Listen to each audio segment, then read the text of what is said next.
Hello, welcome to part 2 of the final exam review for Precalculus. So we're going to be starting with number 12 for part 2. If you have not watched questions 1 through 11, you might want to go back and make sure you do that first. This is the trig section of the final exam. So one thing you might want to have, well, there's a couple things you might want to have before you do this review and before you take the final. You're going to want a unit circle. I'm going to be using the little one because it's pretty handy to have. You're going to want your formula sheet. If you don't have it printed, just get it downloaded from your computer. And you're going to want the reference angle formulas, all the formulas that we've used so far, because there will be a proof, and then you've got a couple questions from your formula sheet. Okay, so before we get started, I just want to say this is our last pre-calc video of the year, so I wanted to say congratulations to you guys for working so hard and kind of doing all the work that you needed to do. I know math is tough while we're in class, especially a college math course, but you guys have done really well having to deal with doing math online. Okay, so we have number 12 we're going to get started with. Number 12, it says convert to radians. So we had a formula that we used, the conversion formula. It was r over pi equals d over 180. And we plugged in depending on what we were doing. Now, you don't have to use the formula if you can just remember that when we convert to radians, you're going to add a pi and divide by 180. Now, I know a lot of you guys use your calculator to reduce fractions. I will review that in case you forgot. But what I like to do is I just plug in the number. You don't want to plug in pi because pi does not correlate to a fraction. It won't give you a fraction. So leave the pi out, type in the 245 over 180. You'll get your decimal. And then remember the shortcut is math, enter, enter. That reduces the fraction for you, 49 over 36. So I'm going to write that as negative 49 pi over 36. Now converting to degrees is also pretty easy because you remember, hopefully, that pi is 180. So I'm going to multiply 3 times 180 and divide that by 8, and I get 67.5. So negative 67.5 degrees. Number 14, we are going to evaluate the 6 trig functions. So first thing I'm going to do is set this up. I'm going to start by writing my trig functions. Now you can put sine of 2 pi over 3, or since t is equal to 2 pi over 3, I'm just going to write t. It's way faster. So we need cosine of t, we need tangent of t, we need cosecant. If you can't remember these are on your formula sheets. Okay, so I'm going to get my unit circle out, and I'm going to look for 2 pi over 3. So 2 pi over 3 is right here in the second quadrant, and cosine is my x, sine is my y. So cosine is negative 1/2. Sine is root 3 over 2. Once I have those two, I can figure everything else out. Tangent is the same as sine over cosine. So if I divide root 3 over 2 by negative 1/2, that's negative root 3. And then to get the reciprocals, right, we're just going to flip these fractions. So cosecant would be 2 over root 3, and we can also write that as 2 root 3 over 3. On the test, you do not have to simplify, so you could leave this as 2 over root 3. Secant would be negative 2. And then cotangent would be negative 1 over root 3, which you can also write as negative root 3 over 3. We are on to the last page of our review sheet. So going with number 15, we have a point on the terminal side of an angle in standard position. Determine the exact values of the 6 trig functions of the angle. So I'm going to sketch this. I know that 10, 12 is in the second quadrant. I'm going to draw a right triangle. I'm going to label this angle theta. And I'm going to label what I know.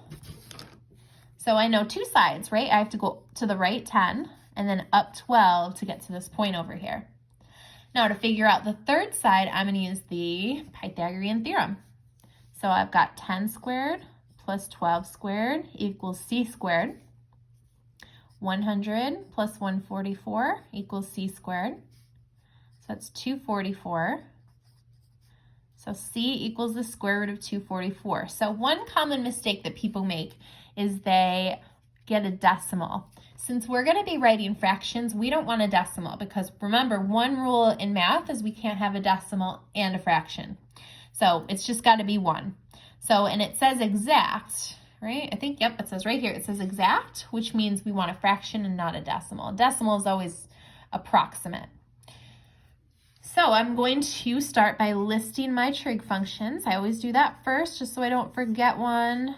And I like to write them in the order that I'm used to.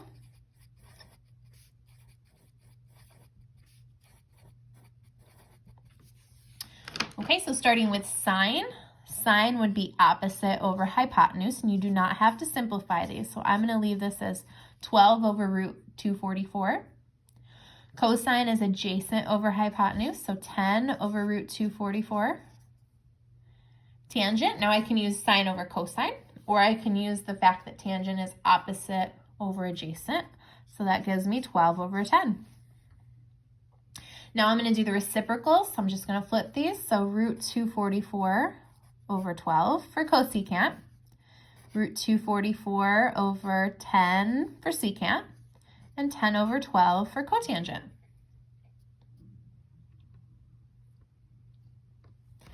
On to 16 and 17. These ones are asking about reference angles. So these are the formulas that we used, and we did this while we were on quarantine, and we have we made a graphic organizer for it. It's where we talked about all the formulas for reference angles. If you're in the first quadrant, alpha, which is your reference angle, is the same thing as theta. So there's no reference angle in the first quadrant because any angle would be less than 90 over here. In the second quadrant, we would do 180 minus theta.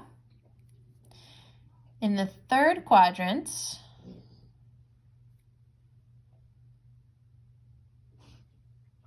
we would do, I would write this 3, theta minus 180. And in the fourth quadrant, we would do 360 minus theta. So looking at 16, 272 is in the fourth quadrant. So our reference angle would be 360 minus 272, which equals 88 degrees.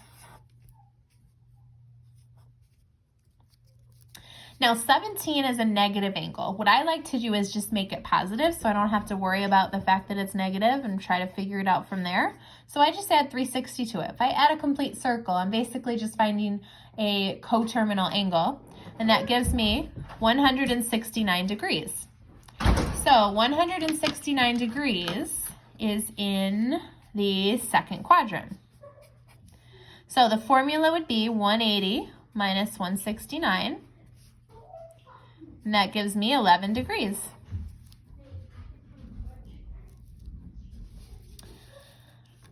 Next question, number 18. We're going to find the period, the amplitude, and the phase shift. So let's just review a little bit first. I'm going to put a formula over here. And this is the formula for sine. It's the same for cosine.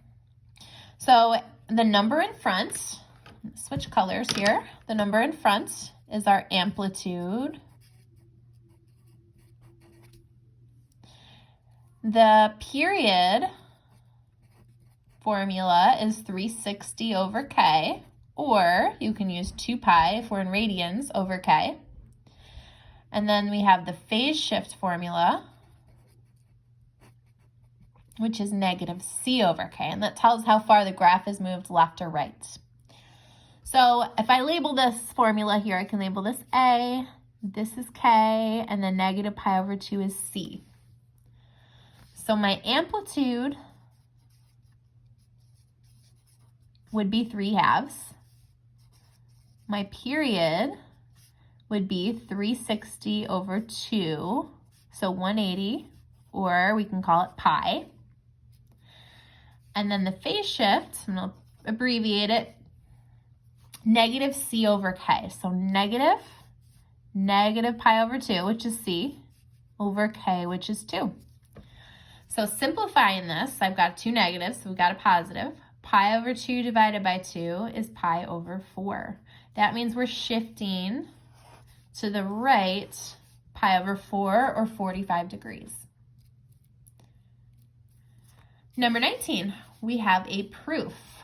1 plus sine over tangent is equal to cosine plus cotangent. Now you can pick either side. There's lots of ways to do this. You can work with the right side, and seeing that I have a fraction on the left, I would probably get a common denominator. So convert this to sine and cosine, get a common denominator, and then add them up. Or we could work on the left side, and what I would do is split that up and see if I can simplify it from there.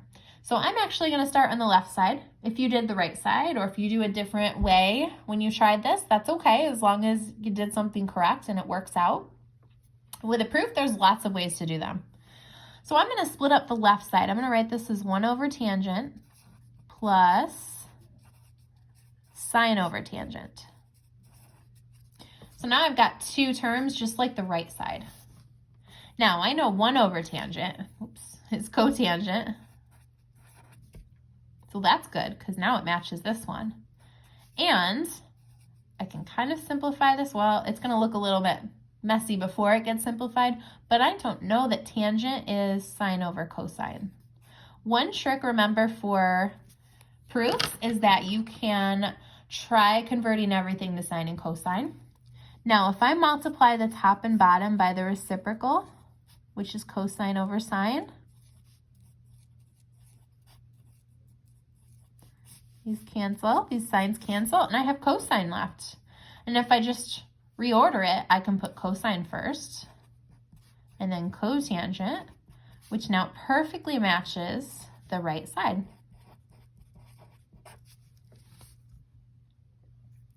Last question, number 20. Number 20, we have a trig equation.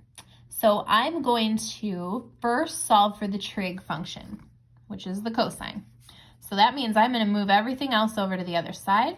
First thing I'm going to do is subtract the root 3 over.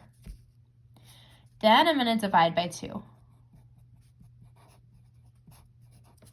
Now, looking at the problem, I just want the answers between 0 and 2 pi. So for this one, I'm going to get my unit circle out.